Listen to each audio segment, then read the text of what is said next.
நீங்கள் பார்த்துக் கொண்டிருப்பது AJK டிவியின் புதுவை மாலை. வணக்கம். திட்டங்களை விரைந்து செயல்படுத்த நடவடிக்கை எடுக்கும்படி திட்ட மறு ஆய்வு கூட்டத்தில் அதிகாரிகளிடம் முதல்வர் ரங்கசாமி கேட்டுக் கொண்டார். புதுவை அரசின் நடப்பு நிதியாண்டின் திட்ட மறு ஆய்வு கூட்டம் முதல்வர் ரங்கசாமி தலைமையில் தலைமைச் செயலகத்தில் உள்ள கருத்தரங்கு கூடத்தில் நடைபெற்றது.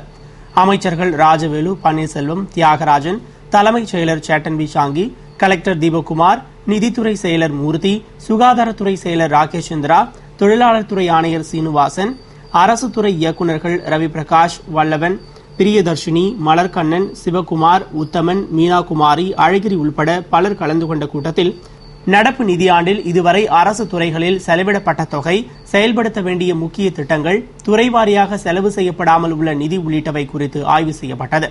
கூட்டத்தின்போது திட்டங்களை விரைந்து செயல்படுத்த நடவடிக்கை எடுக்கும்படி அதிகாரிகளை முதல்வர் ரங்கசாமி கேட்டுக் கொண்டார்.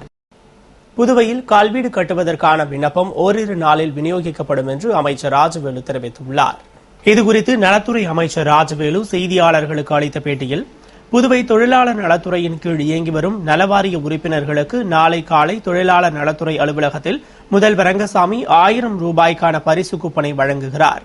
இதனை வரும் 31ஆம் தேதி வரை உறுப்பினர்கள் பெற்றுக்கொண்டு ஜனவரி மாதம் 31ஆம் தேதிக்குள் கூட்டுறவு நிறுவனங்களில் கூப்பனை கொடுத்து பொருட்களை பெற்றுக் கொள்ளலாம் என்றும் கூறினார்.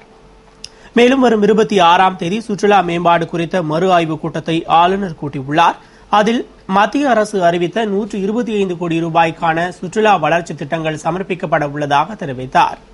தொடர்ந்து சிறப்பு கூறு நிதியாக 346 கோடி ஒதுக்கீடு செய்யப்பட்டுள்ள நிலையில் புதுவையில் சிறப்பு கூறு நிதியை முறையாக செயல்படுத்துவதாக SC/ST கமிஷன் பாராட்டியுள்ளதாக தெரிவித்த அமைச்சர் ராஜவேலு, புதுவையில் 21 துறைகளுக்கு இத்தொகை பிரித்து அளிக்கப்பட்டு தாழ்த்தப்பட்ட மக்கள் பயன்பெறும் வகையில் செயல்படுத்தப்பட்டுள்ளது. ஆனால் மத்திய அரசிடமிருந்து உரிய காலத்தில் நேரத்தோடு நமக்கு வரவேண்டிய பணம் வராததாலும் நிர்வாக காரணங்களாலும் தாமதமாகிறது என்று கூறிய அவர், மேலும் துப்புரவு தொழிலாளர்களுக்கு காலக்கடன் வழங்க 3 கோடி, வாரிசுதாரர் கல்விக் கடனுக்கு 1 கோடி ரூபாய் வேண்டும் என்று தான் வலியுறுத்தியதால் அதில் முதல் கட்டமாக 35 லட்சத்திற்கான அனுமதி வழங்கப்பட்டுள்ளது என்றும், ஹாட்கோ மூலம் கட்டப்பட்ட 1536 வீடுகளுக்கு அடிப்படை வசதிகள் செய்து கொடுக்கும் பணி நடந்து வருவதாகவும், முதல்வர் அறிவித்தபடி 10,000 கூரை வீடுகள் கல்வீடுகளாக மாற்றும் திட்டத்திற்கு இந்த ஆண்டு 4000 ஆதிதிராவிட மக்களுக்கு தலா 4 லட்சம் ரூபாய் வீதம் வழங்க விண்ணப்பங்கள் இன்னும் ஓரிரு நாளில் வழங்கப்படும் என்றும் கூறினார். பேட்டியின் போது தொழிலாளர் துறை ஆணையர் ஸ்ரீனிவாஸ், பாட்கோ பொது மேலாளர் ஆறுமுகம் ஆகியோர் உடனிருந்தனர். ரத்த தானம் குறித்து மக்களிடம் விழிப்புணர்வை ஏற்படுத்துமாறு ரத்த தானம் குறித்த தேசிய தன்னார்வ ரத்த தான விழாவில் முதல்வர் ரங்கசாமி பேசினார். புதுவை ராஜீவ்காந்தி அரசு மகளிர் மற்றும் குழந்தைகள் மருத்துவமனையில் ரத்த தானம் கொடுப்பவர்களை ஊக்குவிக்கும் பொருட்டு இந்த ஆண்டிற்கான ரத்த தான மாத விழா நடைபெற்றது. மருத்துவ கண்காணிப்பாளர் மோகன்குமார் வரவேற்று பேசிய விழாவில் சுகாதாரத்துறை இயக்குநர் டாக்டர் KV ராமன், எய்ட்ஸ் கட்டுப்பாட்டு சங்க திட்ட இயக்குநர் குருமூர்த்தி ஆகியோர் வாழ்த்து பேசிட, சிறப்பு விருந்தினராக முதல்வர் ரங்கசாமி கலந்து கொண்டு கடந்த ஓராண்டில் ரத்த தான முகாம்கள் நடத்திய அரசு கொறடா நேரு நடத்தி வரும் மனிதநேய மக்கள் சேவை இயக்கம் உள்பட பல்வேறு அமைப்புகளுக்கும் 3 அல்லது 4 முறை ரத்த தானம் செய்த தன்னார்வலர்களுக்கும் பரிசுகள் மற்றும் சான்றிதழ்கள் வழங்கி பாராட்டி பேசுகையில், ரத்த தானம் செய்வதன் மூலம் பல உயிர்களை காக்க முடியும், அன்பான நெஞ்சம் இருந்தால் மட்டுமே இந்த பணியை செய்ய முடியும், ரத்த தானம் குறித்து பொதுமக்களிடம் விழிப்புணர்வை கொண்டுவர வேண்டும் என்றும், புதுவை அரசு மருத்துவமனையும் ஜிப்மரும் ரத்த வங்கியை சிறப்பான முறையில் பராமரித்து வருவது பாராட்டுக்குரியது என்று பேசினார். நிறைவில் ரத்த வங்கி தலைவர் மணி நன்றி கூறினார். முன்னதாக ரத்த தான விழிப்புணர்வை ஏற்படுத்தும் வகையில் இசை நிகழ்ச்சி நடைபெற்றது. புதுவை திராவிட முன்னேற்றக் கழக கலை இலக்கிய பேரவை மாநில துணை அமைப்பாளர் லயன் சுரேஷ் பிறந்தநாள் விழாவில் மாநில அமைப்பாளர் MA சுப்பிரமணியன் மற்றும் நிர்வாகிகள் பங்கேற்று வாழ்த்து தெரிவித்தனர். புதுவை திராவிட முன்னேற்றக் கழக கலை இலக்கிய பேரவை மாநில துணை அமைப்பாளர் லயன் சுரேஷ் அனிதா நகரில் உள்ள தமது இல்லத்தில் உறவினர்கள், ஆதரவாளர்கள் மற்றும் நண்பர்கள் முன்னிலையில் தமது பிறந்த நாளினை கேக் வெட்டி சிறப்பாக கொண்டாடி மகிழ்ந்தார். விழாவில் திமுக மாநில அமைப்பாளர் MA சுப்பிரமணியன், முன்னாள் முதல்வர் ஜானகிராமன், துணை அமைப்பாளர் SP சிவகுமார், முன்னாள் நகரமன்ற துணைத் தலைவர் திரு ஜான்குமார், முன்னாள் அமைச்சர் மணிமாறன், தொகுதி செயலாளர் ஏம்பலம் செல்வம், முன்னாள் அரியங்குப்பம் பஞ்சாயத்து தலைவர் ஆனந்தன், தொழிலாளர் முன்னேற்ற சங்க செயலாளர் பிராங்க்லின் பிரான்சுவா, வழக்கறிஞர் செந்தில்குமார், பழனி, இதாயத், மூர்த்தி உள்பட நிர்வாகிகள் கலந்து கொண்டு சுரேஷிற்கு சால்வை அணிவித்து பிறந்தநாள் வாழ்த்தினை தெரிவித்தனர். அவரது பிறந்த நாளை முன்னிட்டு அனிதா நகரை சுற்றிலும் தொண்டர்கள் மற்றும் ஆதரவாளர்கள் வாழ்த்து பேனர்கள் வைத்து வாழ்த்தினை தெரிவித்துக் கொண்டனர். விழாவினை முன்னிட்டு சுரேஷ் 1000 பேருக்கு புடவை, 200 பேருக்கு வேட்டி, பேண்ட், சட்டை, 2 பேருக்கு 4 சக்கர தள்ளுவண்டி, 2 பேருக்கு தையல் இயந்திரம், 2 பேருக்கு சலவை பெட்டி, 5000 பேருக்கு அன்னதானம், கிரிக்கெட் விளையாட்டு குழுவிற்கு கிரிக்கெட் உபகரணங்கள் என்பது போன்ற பல்வேறு நலத்திட்ட உதவிகளை வழங்கினார். புதுவை உழவர்கரை நகராட்சி அலுவலகத்தில் வீட்டு வரியை கணினி மூலம் செலுத்தும் வசதியினை உள்ளாட்சித்துறை அமைச்சர் பன்னீர்செல்வம் துவக்கி வைத்தார். புதுவை உழவர்கரை நகராட்சி தலைமை அலுவலகத்தில் பொதுமக்கள் நலன் கருதி முதல்வர் ரங்கசாமி உத்தரவுப்படி சொத்து வரி மற்றும் வீட்டு வரியை கணினி மூலம் செலுத்தும் வசதி செய்யப்பட்டுள்ளது. அதன் செயலாக்க துவக்க விழாவில் சிறப்பு விருந்தினராக அமைச்சர் பன்னீர்செல்வம் கலந்து கொண்டு குத்துவிளக்கேற்றி கணினியில் வீட்டு வரி செலுத்தும் செயலாக்கத்தை துவக்கி வைத்தார். உழவர்கரை நகராட்சியில் அமைக்கப்பட்டுள்ள 2வது கணினி வரி வசூல் மையம் மூலம் 36 வார்டுகளுக்கான சொத்து வரி மற்றும் வீட்டு வரியினை விவிபி நகரிலோ அல்லது ஜவஹர் நகரிலோ அவரவர் வசதிக்கேற்ப செலுத்தலாம். இந்நிகழ்ச்சியில் துறை இயக்குநர் ரவி பிரகாஷ், அமைச்சரின் தனிச் செயலர் அசோகன், நகராட்சி ஆணையர் அழகிரி, தொழில்நுட்பத்துறை இயக்குநர் பிரகாஷ், தகவல் மைய இயக்குநர் ராஜசேகர், தொழில்நுட்ப இயக்குநர் சிவானந்தன் மற்றும் அதிகாரிகள் கலந்து கொண்டனர். புதுவையில் பாராளுமன்ற தேர்தலில் சிறுபான்மை மக்களின் வாக்குகளை சேகரிக்கும் வண்ணம் பாட்டாளி மக்கள் கட்சி வேட்பாளர் அனந்தராமன் அரசு டவுன் காஜியாரை சந்தித்து ஆதரவு கேட்டார். 2014ஆம் ஆண்டு நடைபெறவுள்ள பாராளுமன்ற தேர்தலில் பாட்டாளி மக்கள் கட்சி சார்பில் புதுவையில் மாநில செயலாளரும் முன்னாள் சட்டமன்ற உறுப்பினருமான அனந்தராமன் போட்டியிட உள்ளார். எனவே தேர்தலில் சிறுபான்மை மக்களின் வாக்குகளை சேகரிக்கும் வண்ணம் திரு அனந்தராமன் புதுச்சேரி அரசு டவுன் காஜியார் மௌலி முகமது சயீத் பாகவி அவர்களை நேரில் சந்தித்து ஆதரவு கேட்டார்.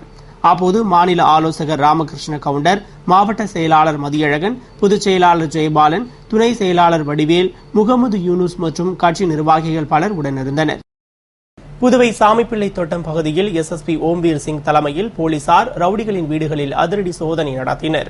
புதுவையில் ரவுடிகளின் அட்டகாசத்தை ஒடுக்க போலீசார் பல்வேறு நடவடிக்கைகள் எடுத்து வரும் நிலையில் நேற்று 22ஆம் தேதி இரவு எஸ்எஸ்பி ஓம்பீர் சிங் தலைமையில் வடக்கு பகுதி எஸ்பி பிரவீன் திரிபாதி மற்றும் போலீசார் லாஸ்பேட்டை, கருவடிக்குப்பம், சாமிப்பிள்ளை தோட்டம், மடுவுப்பேட்டு உள்ளிட்ட பகுதிகளில் தீவிர சோதனை நடத்தினர்.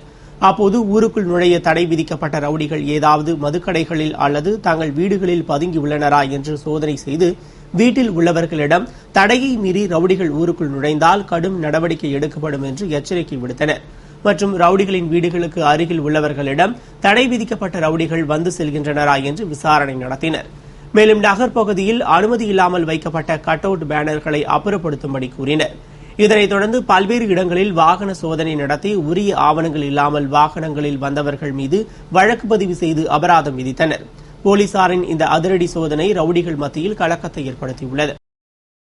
புதுவை மாநில காங்கிரஸ் தலைவர் ஏ வி சுப்பிரமணியன் பிறந்தநாளை முன்னிட்டு காங்கிரஸ் சார்பில் மணக்குள விநாயகர் கோவிலில் சிறப்பு பூஜை நடைபெற்றது. புதுவை மாநில காங்கிரஸ் தலைவர் ஏ வி சுப்பிரமணியன் பிறந்தநாளை முன்னிட்டு மணக்குள விநாயகர் கோவிலில் காங்கிரஸ் சார்பில் சிறப்பு பூஜை நடைபெற்றது. இதனை முன்னிட்டு நடந்த சிறப்பு அபிஷேகம், அலங்காரம், ஆராதனையில் பொதுச் செயலாளர் ஏகேடி ஆறுமுகம், முன்னாள் சட்டமன்ற உறுப்பினர் விநாயகமூர்த்தி, தொழிலதிபர் சிவக்குழுந்து, ராகுல் பேரவைத் தலைவர் சேகர், இளைஞர் காங்கிரஸ் தலைவர் இளையராஜா உள்பட ஏராளமான நிர்வாகிகள் பங்கேற்று வழிபட்டனர். நிகழ்ச்சியில் கலந்து கொண்ட அனைவருக்கும் பிரசாதம் வழங்கப்பட்டது. நிகழ்ச்சிக்கான ஏற்பாட்டினை மாநில காங்கிரஸ் நிர்வாகிகள் செய்திருந்தனர். புதுவை ஜிப்மர் மருத்துவமனையில் தனக்கு பிறந்த குழந்தையை தர மறுப்பதாக கூறி பெற்றோர் அளித்த புகார் பொய்யானது என்று போலீஸ் விசாரணையில் தெரியவந்தது.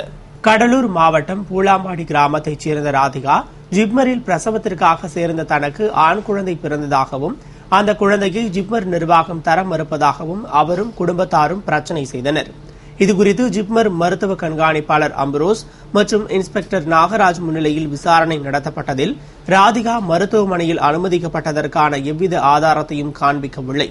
இதனையடுத்து ராதிகாவிடம் நடத்திய விசாரணையில் எவ்வித மருத்துவ சீட்டும் இல்லாமல் ஜிப்மரில்தான் குழந்தை பிறந்தது என்று கூறியதால் ஜிப்மர் நிர்வாகம் இதுகுறித்து போலீசாரிடம் குழந்தையை காணவில்லை என்று புகார் கொடுங்கள் என்று கூறியது. ஆனால் அவர்கள் காவல் நிலையத்தில் எவ்வித புகாரும் கொடுக்காமல் சொந்த ஊருக்கு சென்றுவிட்டனர். இதுகுறித்து போலீசார் கூறுகையில், ராதிகா கடந்த 15ஆம் தேதி ஜிப்மரில் சேர்ந்ததாக கூறினார். ஆனால் அதற்கான ஆதாரமும் இல்லை. மேலும் அவருக்கு மருத்துவமனையில் குழந்தை பிறந்ததற்கான பதிவு சீட்டு எதுவும் இல்லை. இதன் மூலம் ஜிப்மர் நிர்வாகத்தின் மீது ராதிகா பொய்யான புகார் கூறியது உறுதியாகியுள்ளது என்று தெரிவித்தனர். கோரிக்கைகளை வலியுறுத்தி ஏஐடியூசி நகராட்சி மற்றும் கொம்யூன் பஞ்சாயத்து ஊழியர்கள் சட்டமன்றம் நோக்கி பேரணியாக சென்று ஆர்ப்பாட்டத்தில் ஈடுபட்டனர். புதுவை ஏஐடியுசி நகராட்சி மற்றும் கொம்யூன் பஞ்சாயத்து ஊழியர்கள் நகராட்சி மற்றும் கொம்யூன் பஞ்சாயத்துகளில் காலியாக உள்ள அனைத்து இடங்களையும் நிரப்பிட வேண்டும். பகுதி நேர ஊழியர்களை தினக்கூலி ஊழியர்களாகவும் தினக்கூலி ஊழியர்களை பணி நிரந்தரம் செய்திட வேண்டும் உள்ளிட்ட 14 அம்ச கோரிக்கைகளை வலியுறுத்தி பலகட்ட போராட்டம் நடத்தி வந்த நிலையில் புதுவை கம்பன் கலையரங்கம் அருகே ஒன்று திரண்டு கூட்டுக்குழு தலைவர் அபிஷேகம் தலைமையில் நிர்வாகிகள் முன்னிலையில் சட்டமன்றம் நோக்கி பேரணியாக புறப்பட்டு சென்று சட்டமன்றம் அருகே ஆர்ப்பாட்டம் நடத்தினர். ஆர்ப்பாட்டத்தில் திரளான ஊழியர்கள் பங்கேற்று கோரிக்கைகளை வலியுறுத்தி கோஷமிட்டனர். புதுவை சிவம் பிறந்த நாளை முன்னிட்டு அவரது சிலைக்கு முதல்வர் ரங்கசாமி மாலை அணிவித்து மரியாதை செலுத்தினார்.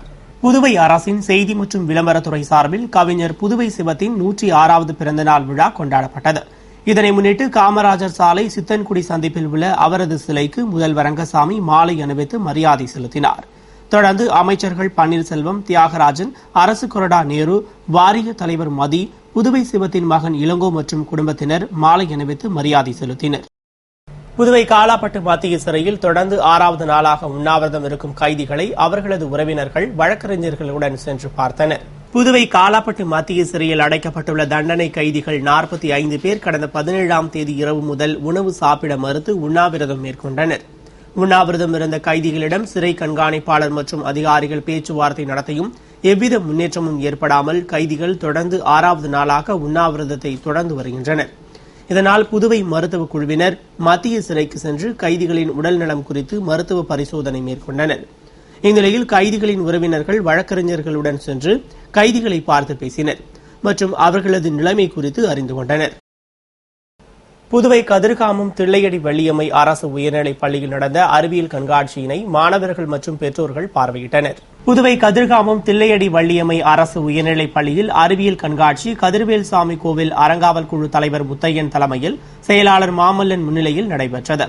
தலைமை ஆசிரியர் வெற்றிவேல் வரவேற்று பேசிய நிகழ்ச்சியில் சிறப்பு விருந்தினராக பெண்கல்வி துணை இயக்குநர் மீனாட்சி கலந்து கொண்டு கண்காட்சியை திறந்து வைத்து பார்வையிட்டார். நிறைவில் ஆசிரியர் அருள் ஜோதியன் நன்றி கூறிய நிகழ்ச்சியில் மாணவ மாணவியரின் அறிவியல் படைப்புகளை ஆசிரியர்கள் மற்றும் பெற்றோர்கள் பார்வையிட்டு ஊக்கப்படுத்தினர். நிகழ்ச்சிக்கான ஏற்பாட்டினை தலைமை ஆசிரியர் தலைமையில் ஆசிரியர்கள் மற்றும் பெற்றோர் ஆசிரியர் சங்கத்தினர் செய்திருந்தனர்.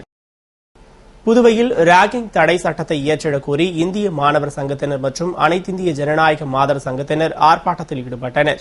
புதுவை இந்திய மாணவர் சங்கத்தினர் மற்றும் அனைத்திந்திய ஜனநாயக மாதர் சங்கத்தினர் ராகிங் மற்றும் பாலியல் சீண்டல் தொடர்பாக பல்கலைக்கழக மாணவிகள் அளித்த புகார் மீது நடவடிக்கை எடுக்க வேண்டும், பல்கலைக்கழகத்தில் பாலியலுக்கு எதிரான புகார் குழுவை அமைத்திட வேண்டும், ராகிங் தடை சட்டத்தை இயற்றிட வேண்டும், மகளிர் ஆணையத்தை செயல்படுத்திட வேண்டும் உள்ளிட்ட கோரிக்கைகளை வலியுறுத்தி பிள்ளைத்தோட்டம் பெரியார் சிலை அருகே மாதர் சங்க தலைவர் தெய்வானை தலைமையில் மாணவர் சங்க பிரதேச தலைவர் அருண்குமார் முன்னிலையில் ஆர்ப்பாட்டத்தில் ஈடுபட்டனர். திரளான மாணவர்கள் பங்கேற்ற ஆர்ப்பாட்டத்தின் நிறைவில் செயற்குழு உறுப்பினர் ஜெயராஜ் நன்றி கூறினார். இத்துடன் செய்திகள் நிறைவடைந்தன. வணக்கம்.